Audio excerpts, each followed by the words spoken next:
ትንሽ ከኔ መሸሽ ፈልጎ እኔ ብር ልካለሁ ካልኩ ምን አለ አዲስ ነገር ምን አለ ያለ በየደቂቃው የሚደውለው ሰውዬ ዛሬ ላይ እኔ ብር ስለዘጋው ነው እንደዚህ የሆነው ብዬ በቃ መሬቱን ሲገዛም በራሴ ስም ነው የገዛሁት።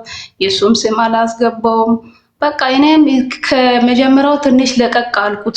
ትንሽ ደውላለሁ ግን በቃ እንደመጀመሪያው አልሆንም። እኔም ከዛ ምን ሆነ እኔን ነገርዩን እቤት አምጥቶ አሳድሮ ነው የሚሸኛት ምናምን ይላሉ። አንተ እንዴት እንደዚህ ትሆናለህ?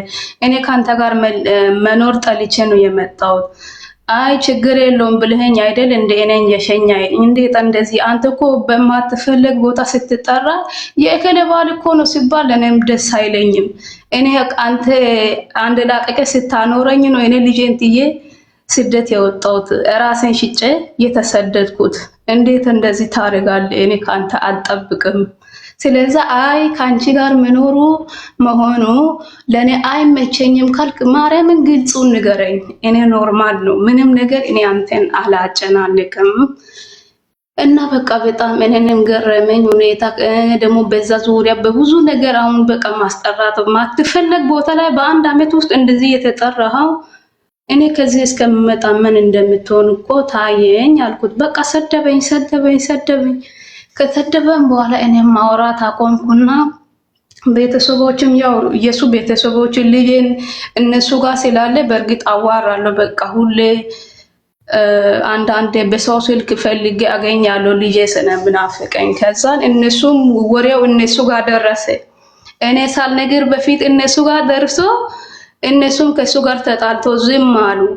ከዛም መጨረሻ ላይ እኔ ሲጠይቅ እነሱም ሰሙና እንደዚህ የተባለ ነው። አይ ልጁ የሆነ ነገር እንዳይሆንብኝ ነገር ደግሞ እኔና እናንተንም እንዳጣላ በቃ እኔ እንደዚህ ብር ስልክ መጨረሻ ላይ እንደዚህ የሆነ ነው የሚል ወሬ ሰማሁ። ስለዛ እንደ አባትና እንደ እናት ትንሽ ሳትናደዱ የሚከሩ እኔ ግራ ነው የገባኝ ሲል እነሱም ሲጠይቁ በቃ እነሱንም ሰደበ። በቃ አመት ሙሉ ከነሱ ጋርም አያወራም።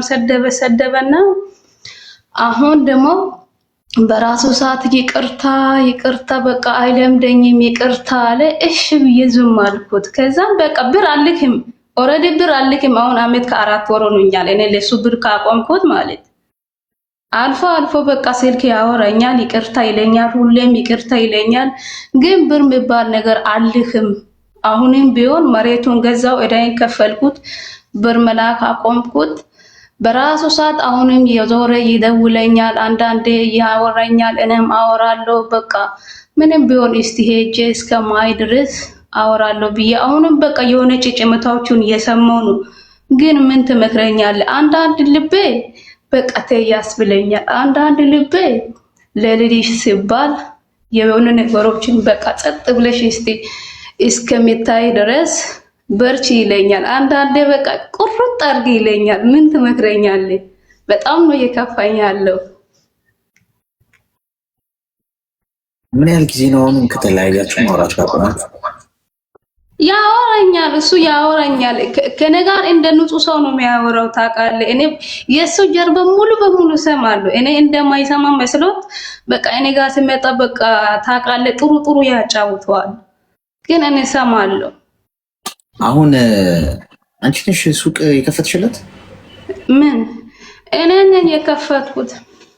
እኔ ነኝ የላኩት። ስራ የለውም አለው አሁን ምን አደረገ መሰለህ? የራሱን ስራ ፊልድ ወጥቶ ስራ ተገኝቶ ሱቁን ተከራይቶ ነበረ። አሁን የሱቁን ልብስ እንዳለ የተከራየው ቤት ውስጥ አስገብቶ ሱቁን ለቋል። ኦሬዲ ልብሱ እቃው ቤት ነው ያለው። አሁን እሱ ሱቅ ለመክፈት ለሱ ምን ያህል አወጣሽ? ሱቅ ለመክፈት ለሱ አንዴ 600,000 ምናምን እስከ 5 ምናምን እና 600,000 አሁን ባከነ ማለት ነው። ባከነ ማለት ነው 600,000 ባከነ። በቃ ዝም ብሎ ያጠፋል። እኔ ደግሞ እሱ ደግሞ ትንሽ ብር አይደለም የሚያገኘው አሌክሶ፣ ብዙ ብር ነው የሚያገኘው ሰርቶ ራሱ። ከዛን ከሱ ጋር እያለው በቃ ከትንሽ እኔ ከወለድኩ በኋላ ተቀያየረብኝ። ሲቀያየረብኝ ይሄ ልጅ ምን የሆነ ነው ሲል ግራ ገባኝ። በቃ ከቀለብም ያስረበኛል ከሁሉም ነገር ስላስረበኝ ደግሞ እኔ ቁጭ ብዬ የምበላ ሴት አይደለሁም። ሰርቼ ነው የምበላው። ልጄን ይዤም የቤት ውስጥ ስራ ሰራለሁ፣ ራሴ የሚችል ስራ አልፌ ከልጄ አልፌ ከኔ አልፌ ለሱ ሁላ ሆናለሁ። ታውቃለህ በቃ የሆነ ነገሮችን ሲቆይ ሲያደር ማወቅ እንትን አለኝ። እሱ መማገጡን አሁን አረጋግጠሻል? አዎ አረጋግጫለሁ። በአንድ በኩል ያምረኛል፣ በአንድ በኩል ከዚህ በኋላ አላረግም፣ ከዚህ በኋላ ይቅርታ አላረግም ማገጥኩ ይለኛል፣ ግልጽ ይነግረኛል። ግን በቃ ውስጤ ከዚህ በኋላ እንዴት ልኑር ምለው በቃ ጥርጣሬ በቃ እኔ ከሱ ጋር ሳወራም አንዳንዴ በቃ ድብን በቃ ስደብ ይለኛል። ከዛም ፈጣሪ ወይ ትግስቱ ሲጣ በቃ እንደ ንጹህ ሰው ከኔ ጋር እኔ ይቅርታ ሲል አውቀ ለልጄ ሲል አወራለሁ። ግን እሱ መማገጡን ያምንበታል። በዛ ላይ ደግሞ እኔ ምን ልበል በቃ እንደለው ምለው እኔ ጥርጣሬ በቃ የራሴን ጠላው። ታውቃለህ? እድሜሽ ምን ያህል ነው? እኔ እድሜ እስከ 28 ሆኗል። እሺ ሚውት አድርጊ። ቃሪያ በሚጥሚጣ ሰናፍጭ ያለበትን መርፌ አቀብለኝ። ትንሽ ለብለብ ሊያደርግሽ ይችላል። ምክንያቱም 600 ሺህ ብር አውጥተሽ ሱቅ የምትከፍቺለት ባል ማን ነው? ባል አንቺ ነሽ፣ እሱ ነው። ቦታ እኮ ተቀያየራችሁ። 600 ሺህ ናት ብለሽ አቀልልሽ እንዴ? ዜሮ ሲበዛ ይቀልባችኋል እንደ አንዳንድ ሺዎች። እንዴት ነው ሺዎቹን ማቅለል የጀመራችሁት? አልገባኝ። እንዲህ በቀላሉ አቅልለሽ ካየሹ እኮ ነገሩ ነገም በቃ ምንም ትርጉም እኮ አትሰጪው እኮ ለገንዘብሽ። አንቺ ነሽ እኮ እያስተዳደርሽው ያለሽው። እንዴት አይቅበጥ? እንዴት አይማግጥ? ምንድነው እናቱ መሰልሽውና ሌላ ሴት ፍለጋ ሄደ። እንክብካቤ ስታበዥበት፣ ሱቅ ስትከፍቺለት፣ ለእግሮ አይቅረብለት ስትሄድ፣ መሬት ስትገዢለት ምን ያላረግሽለት ነገር አለ? በቃ እሷ እናቴ ነች፣ ሌላ ሴት ልፈልግ፣ የምትፈትነኝ ቻሌንጅ የምታደርገኝ ብሎ ሄደ። ለራስሽ ኑሪ ከዛሬ በኋላ አለቀ። የሆነው ሆኗል። ምን ላርግ ከሆነ እያልሽኝ ያለሽው ለራስሽ ኑሪ። አትላቂ ሰውየው አንቺ ይሄንን ሁሉ መስዋዕትነት ከፍለሽለት በላይሽ ላይ ከማገጠ ከዚህ በላይ እኮ ቀይ መስመር የለም። ይቅርታ ታደርጊያለሽ፣ ግን መልሰሽ ህይወትሽ ውስጥ ይሄ ሰውዬ አይኖርም። ባል የሚባል የምሽምኝነት ሲንግል ነሽ። አንቺ ዛሬ ለራስሽ ካላሰብሽ ማንም መጥቶ ለራስሽ ለአንቺ ያስብሽ። የሰው ልጅ አንዳንድ ሰው ይሉኝታ የለውም። ገብቶሻል? እንደፈለገ ሊዘል ይችላል። ገንዘብ ትልኪልታለሽ፣ ሁሉ ነገር ተሟላለት። ታዲያ ሌላ ሴት ጋር ቢሄድ በቃ ምን ይፈልጋል? እንደ ሞኝ አይደለም እሱ ፊት ስትቀርቢ መሆን ያለብሽ። ከዛሬ ጀምሮ የዋህነት ያሳረድሻል፣ ያስገድልሻል። ገንዘብ እንዳትልኪ፣ ስራሽን ያለሽበት ሀገር ላይ ብቻ ትኩረት አድርጊ። ሀገር ቤት ስትይጂ ከእሱ ጋር ያለሽን ጉዳይ ትጨርሻለሽ።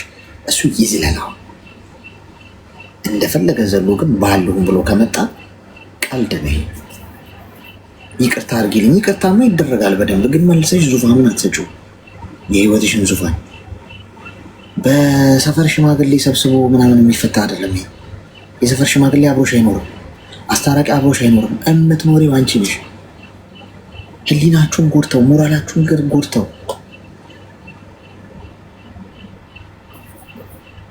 ህይወታችሁን አበላሽተው፣ ንቀዋችሁ፣ ረግጠዋችሁ፣ ተጫውተውባችሁ፣ የዋህነታችሁን እንደ ሞኝነት ቆጥረው ተሳልቀውባችሁ ከሄዱ በኋላ ይቅርታ በምትባል ቀጭን ገመድ ሊመጡ ይፈልጋሉ ወደ ህይወታችሁ። ኦኬ ይቅርታ አደርጋለሁ፣ ግን ህይወቴ ውድ ነው፣ ዋጋ የከፈልኩበት ነው። ዝም ብዬ አንስቼ የምሰጠው ህይወት የለኝም። ምናልባት ዝም ብለሽ በተራ ጉዳይ አምነሹ ከነበረ እስከዛሬ፣ ከዛሬ በኋላ እምነትሽን አትሰጪም ማለት ነው። የአንቺ እምነት ውድ ነው ማለት ነው።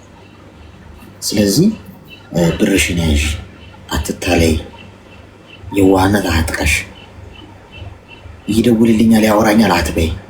ስልክሽን ቀይሪ፣ አድራሻሽን ቀይሪና ለአንድ ለ6 ወር ጥፍት ብለሽ አይምሮሽን አክሚ።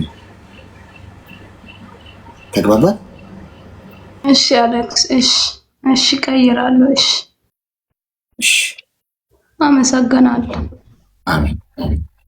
እሺ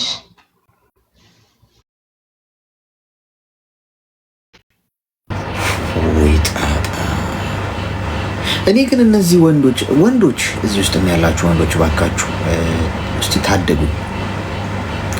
እኔም ድል ልሞክር። ግድ የላችሁ ያው በልታችኋል እስካሁን ድረስ መንገዷን ብትጠቁሙ ምን እያስነካችኋቸው ነው?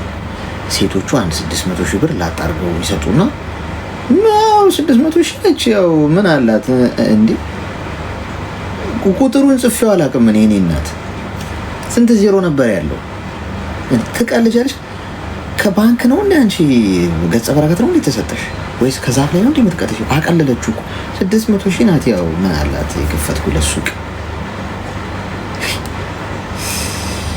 በልጅነቴ ከአድጋ ወድቄ ዘነዘና መጥቶኛል። እኔ ተለክፍ ያለው ያየኝ በሙሉ ጥላቢስ እንደሆንኩ ነው የሚያየው። ቀንዳም ጂኒ እንደሆንኩ ነው የሚታየው። እነዚህ ወንዶች ግን በልጅነታቸው ተብለው እጃቸው ተመርቆ እናታቸው ግን